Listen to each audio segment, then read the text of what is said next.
नमस्कार। आज हम जिनकी बात करने वाले हैं वो हैं राजस्थान के एक बहुत ही प्रभावशाली लोक देवता रामदेव जी। उन्हें रामसा पीर भी कहा जाता है। हाँ, बिल्कुल। हमारे पास एक दस्तावेज है, लोक देवता रामदेव जी संपूर्ण विवरण। हम्म। तो आज हम इसी के जरिए उनके जीवन, उनके काम और उनकी जो ये खास पहचान है, मतलब हिंदू और मुस्लिम दोनों समुदायों में उन्हें इतनी श्रद्धा क्यों मिली, ये समझने की कोशिश करेंगे। ये बात मुझे शुरू से ही काफी आकर्षित करती है। हाँ, ये है भी काफी खास बात। मतलब एक ही व्यक्ति को दो अलग अलग धर्मों के लोग इतनी गहराई से माने, ये वाकई असाधारण है। तो चलिए शुरू से शुरू करते हैं, उनके जन्म से। हाँ, बताइए। उनका जन्म हुआ था जैसलमेर के पास रणकपुर गांव में, जिसे अब रामदेवरा कहते हैं। तारीख थी भाद्रपद शुक्ल द्वितीया, संवत 1409। मतलब अगर ईसवी सन में देखें तो ये हुआ करीब 1352। 1352, काफी समय पहले की बात है। हाँ, और उनके पिता थे राजा अजमल जी तंवर और माता थी मैनादे देवी। के बावजूद उनके पहचान बनी गरीबों के रखवाले, अन्याय के खिलाफ खड़े होने वाले और समाज में बराबरी लाने वाले के तौर पर। और ये सिर्फ राजस्थान तक ही नहीं रहा है ना? नहीं, बिल्कुल नहीं। राजस्थान के अलावा गुजरात, हरियाणा, मध्य प्रदेश और सीमा पार पाकिस्तान तक में उनको मानने वाले हैं। पाकिस्तान में भी? कमाल है। हाँ, और इसी मान्यता है कि वो भगवान श्री कृष्ण के ही अवतार थे। उनका मकसद ही यही था कि समाज में जो भेदभाव फैला है, छुआछूत है, जात पात है, उसे खत्म करें। पीड़ितों की मदद करना, धर्मों के बीच एकता लाना, हाँ, ये बिल्कुल, यही उनका जीवन लक्ष्य था। उस समय के हिसाब से तो ये बहुत ही आगे की सोच थी। बिल्कुल।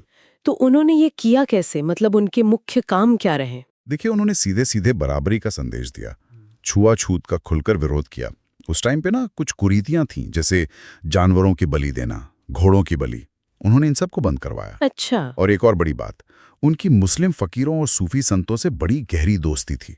ये उस जमाने में धार्मिक मेल जोल की एक मिसाल बन गई। हाँ, ये तो वाकई बहुत अहम है। अच्छा, सामाजिक सुधारों के साथ साथ अक्सर ऐसे पूजनीय लोगों से चमत्कार भी जुड़े होते हैं। रामदेव जी के बारे में ऐसी कौन सी बातें सुनने को मिलती हैं? हाँ, लोक कथाओं में तो बहुत से चमत्कारों का जिक्र है, जैसे बीमार लोगों को ठीक कर देना, कोई मुसीबत में फंसा हो तो उसे बचा लेना। हाँ, सुना है। या फिर जैसे कहीं पानी की बहुत कमी है तो वहां पानी का इंतजाम कर देना चमत्कार से। ये सारी कथाएं उनकी देवी शक्ति और दयालुता को दिखाती हैं, जिनसे लोगों की आस्था और बढ़ी। बिल्कुल। और रामदेवरा जो आज उनका मुख्य धाम है, उसका क्या महत्व है? हाँ, रामदेवरा जैसलमेर में, वहीं पर उनका मुख्य मंदिर है और वहीं उनकी समाधि भी है।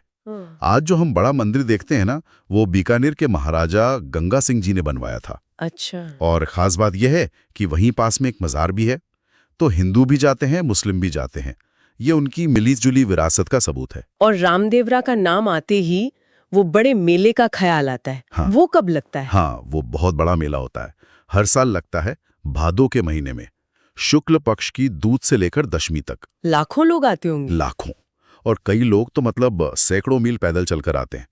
वहां भजन कीर्तन होते हैं, लोग मन्नतें मांगते हैं, मंदिर पर और मजार पर चादर चढ़ाते हैं, लकड़ियां मिट्टी के घोड़े भी चढ़ाते हैं। अच्छा, घोड़े? ये क्यों? हाँ, घोड़े उनके वाहन माने जाते हैं, तो श्रद्धा के तौर पर चढ़ाते हैं और प्रसाद में चूरमा, खीर वगैरह बांटा जाता है। ये जानना भी दिलचस्प है कि उनकी पूजा और मान्यताएं कैसे दोनों समुदायों को एक साथ लाती हैं। बिल्कुल।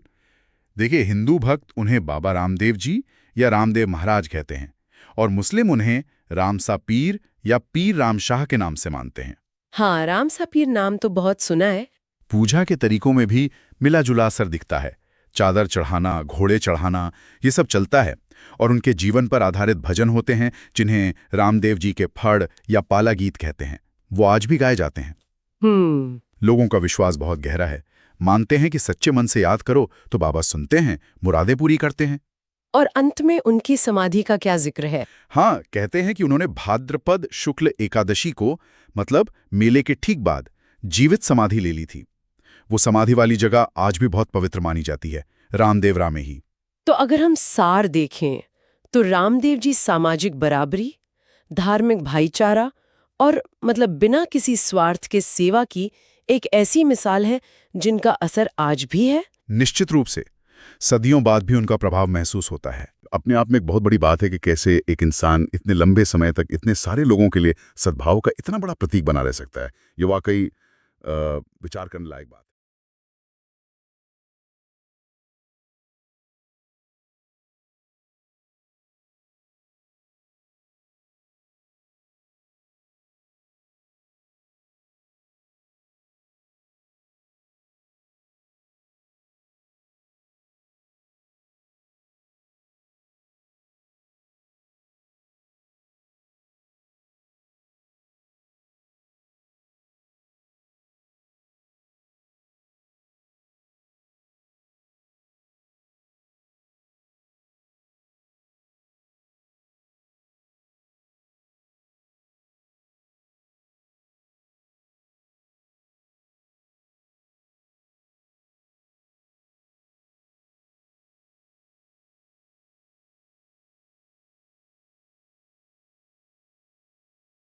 नमस्कार।